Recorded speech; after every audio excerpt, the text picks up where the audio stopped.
प्रणाम गुरुदेव। कल्याण भाव। तो इस बालक के पंच संस्कार का आयोजन करना है गुरुदेव। उचित कहा तुमने। तापः पुण्रः यथा नाम मंत्रो यागश्च पंचमः, अर्थात पंच संस्कार। इसे पूर्ण करने के उपरांत ही मनुष्य वैष्णव बन जाता है। जी गुरुदेव, गुरु शिष्य परंपरा के लिए भी तो ये आवश्यक है। सत्य कहा तुमने। ये पंच संस्कार क्या होता है? पुत्र, पंच संस्कार एक क्रियाविधि है जिसको पूर्ण करने के उपरांत मनुष्य वैष्णव बन जाता है। जीवात्मा को अपने सत्य स्वरूप के विषय में ज्ञान प्राप्त होता है। मनुष्य ईश्वर के प्रति समर्पित हो जाता है। किंतु ये क्यों किया जाता है? पुत्र, प्रत्येक जीवात्मा का अंतिम लक्ष्य इस संसार मंडल को छोड़कर वैकुंठ लोक में जाना है। श्री हरि नारायण की नित्य सेवा में संलग्न करना है। पंच संस्कार इसी यात्रा का आरंभ है। आहार, निद्रा, भय और मैथुन के लिए शिक्षा दीक्षा की आवश्यकता नहीं होती, परंतु आध्यात्मिक जीवन के लिए आचार्य और गुरु की आवश्यकता होती है।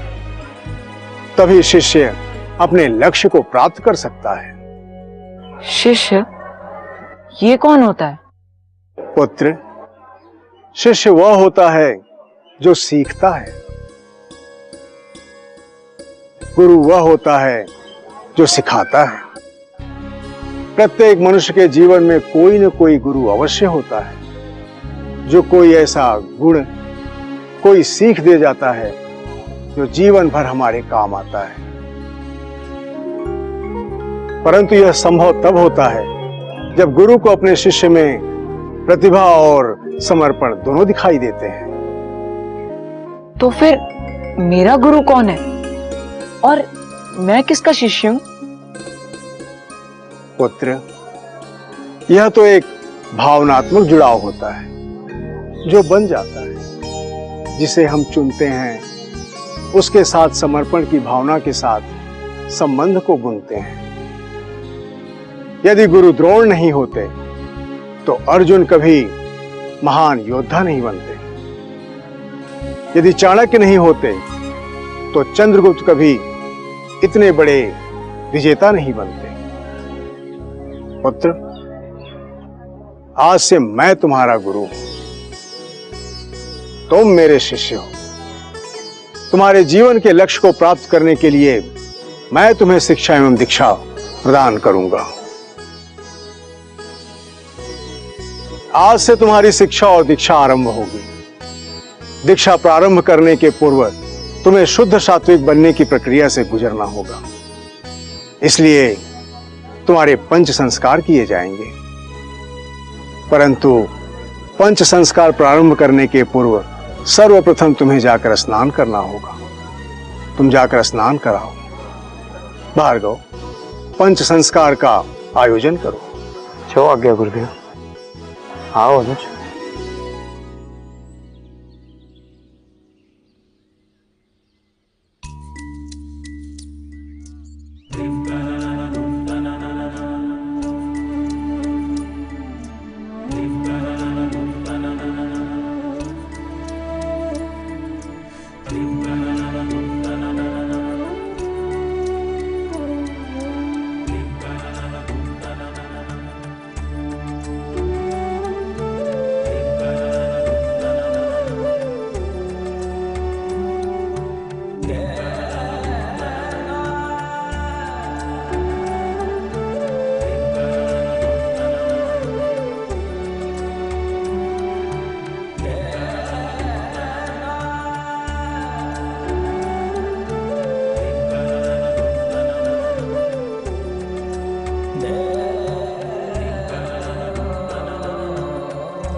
पुत्र,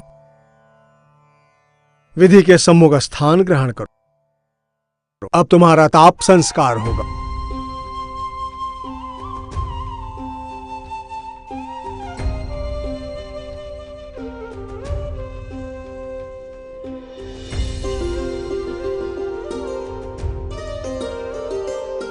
परम धाम परम ब्रह्म परेशम परमेश्वरम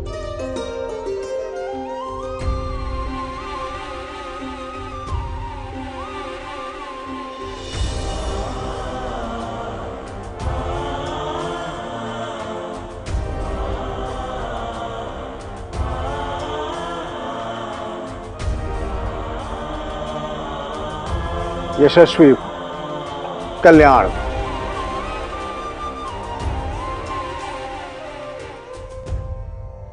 जिस प्रकार तुमने ताप संस्कार के ताप और इसकी पीड़ा को अपनी दृढ़ इच्छा शक्ति से सहन किया, वो तुम्हारी विद्या प्राप्ति के प्रति आकांक्षा और आत्मबल को प्रकट करता है। ताप शरीर को शुद्ध करता है और शुद्ध शरीर से ही ईश्वर के चरणों की प्राप्ति होती है। प्रथम संस्कार संपन्न हुआ। भार्गव, द्वितीय संस्कार का क्रियान्वयन आरंभ किया जाए। जो आज्ञा गुरुदेव।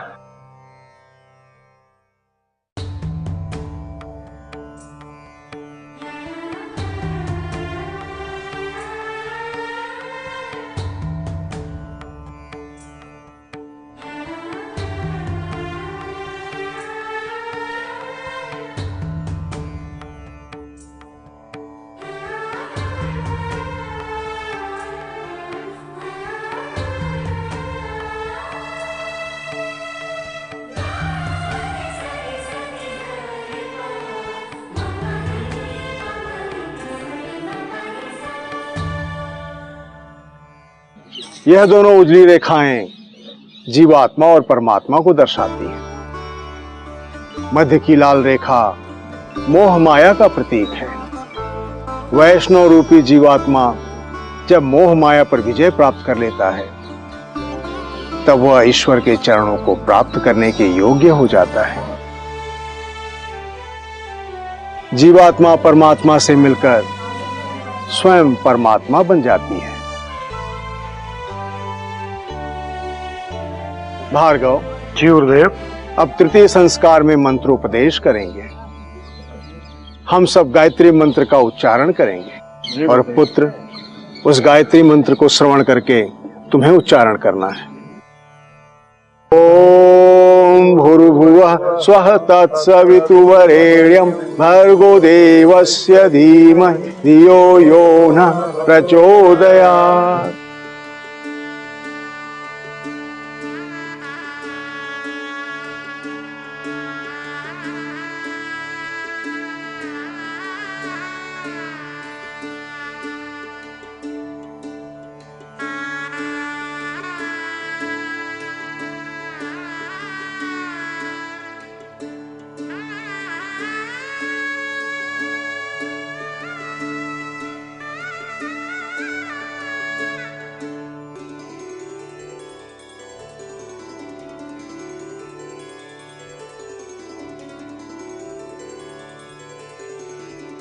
ओम भूर्भुवस्सुवः तत्सवितुर्वरेण्यं भर्गो देवस्य धीमहि धियो यो न प्रचोदयात्। अद्भुत, अद्वितीय। इस बालक ने गायत्री मंत्र को बिल्कुल स्पष्ट उच्चारित किया है। इस आयु के बालक से यह संभव नहीं है। ये बालक बहुत ही होनहार है। भार्गव, यह बालक अद्भुत क्षमता और विलक्षण प्रतिभा से परिपूर्ण है। यह मेरे श्रेष्ठ शिष्यों में से एक होगा। अब तुम्हारा चतुर्थ संस्कार होगा। तुम्हारा नामकरण होगा। नामकरण? हाँ पुत्र, अब तुम्हारा नाम रखा जाएगा। परंतु मेरा नाम तो राम बोला है। मेरी माँ कहती थी कि जब मैंने जन्म लिया था, मेरे मुख से पहला शब्द राम निकला था। इसीलिए मेरी माँ ने मेरा नाम राम बोला रख दिया। आश्चर्य! तुमने मानव नहीं राम भक्त के रूप में जन्म लिया है। इस संसार में प्रभु राम के चरित्र को जन जन तक पहुंचाने का कार्य तुम्हें ही करना होगा।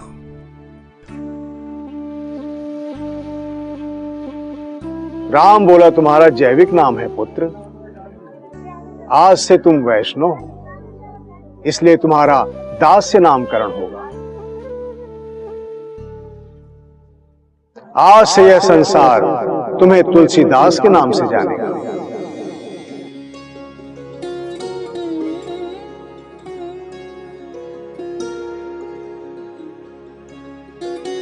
तुलसीदास? हाँ पुत्र, तुलसीदास। जिस तरह भगवान की पूजा तुलसी दल के बिना अधूरी रहती है,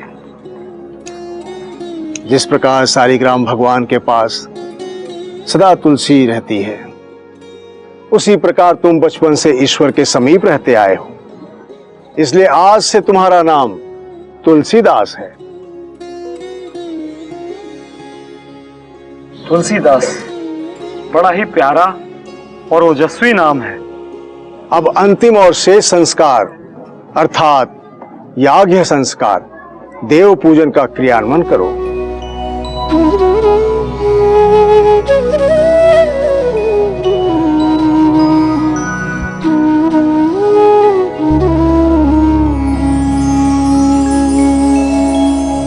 पंचकर्म संस्कार भी करि लीन्हो परिपूर्ण। आज शिष्य के रूप में ज्ञान मिला है गूढ़। नामकरण भी हो गया, बन गए तुलसीदास। भक्त को अब भगवान से है दर्शन किया।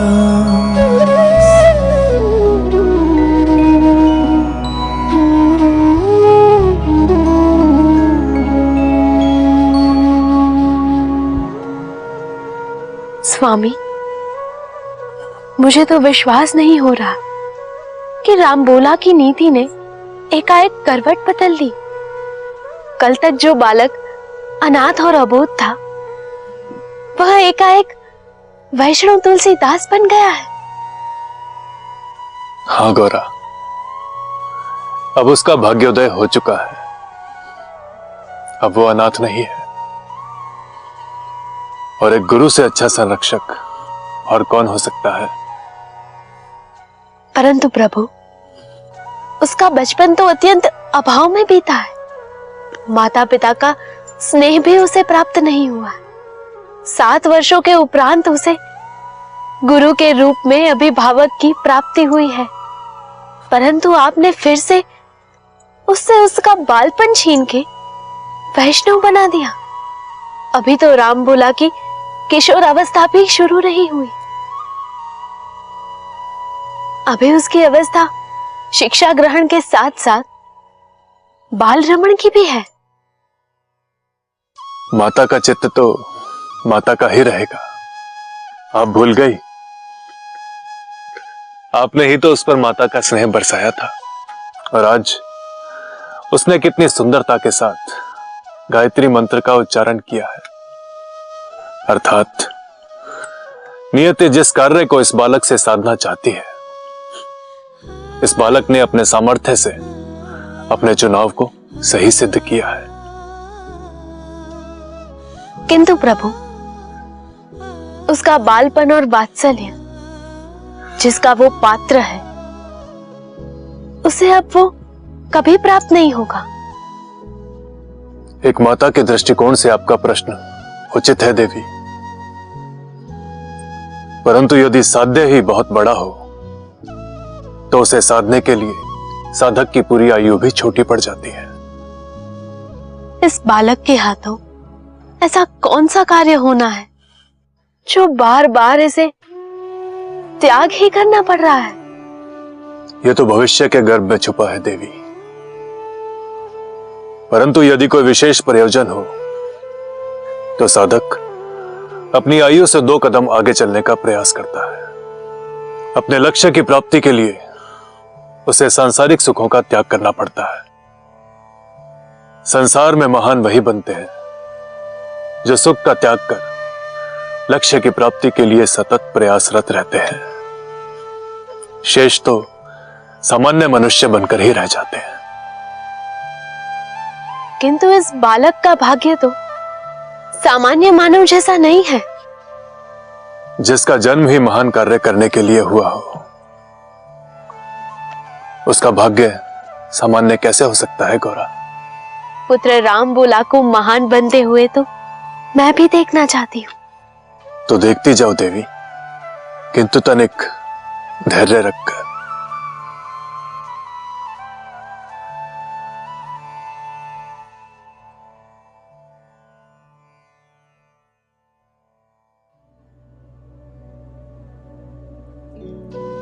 पुत्र तुलसी, यह हनुमंत टीला का वह आश्रम है जहां भार्गव ने हमारे रहने की अच्छी व्यवस्था की है। यह आश्रम ही अब तुम्हारा निवास स्थान और गुरुकुल है। कल से तुम्हारी शिक्षा आरंभ होगी। आने वाला कल तुम्हारे जीवन में एक नया सवेरा लाएगा। जाओ पुत्र, अब विश्राम करो। जो आज्ञा गुरुदेव। जाओ।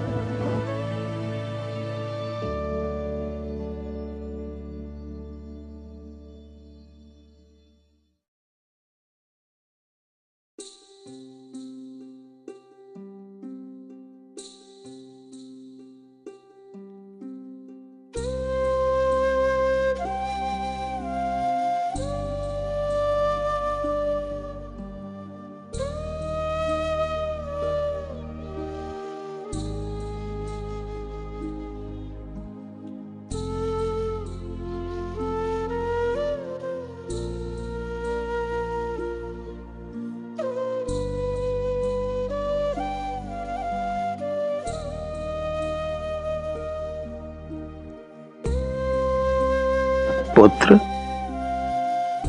मैंने तुम्हें विश्राम के लिए कहा था। गुरुदेव, आप भी तो थक गए होंगे। आप मेरे लिए चित्रकूट से हरिपुर आए, तत्पश्चात हरिपुर से अयोध्या आप अनवरत चलते रहे। आपके पैरों में पीड़ा हो रही होगी। गुरु की सेवा करना एक शिष्य का धर्म होता है।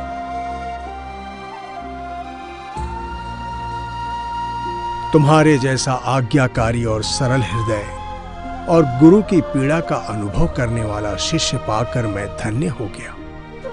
एक दिन तुम अवश्य महान बनोगे और संसार में तुम्हें मेरे शिष्य के रूप में नहीं, अपितु मुझे तुम्हारे गुरु के रूप में संबोधित करेगा। मेरी पहचान तुमसे ही होगी।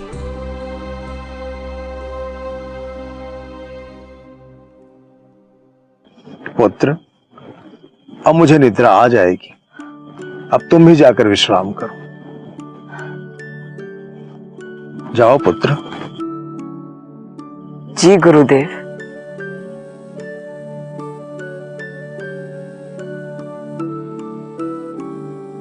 सुखी रहो।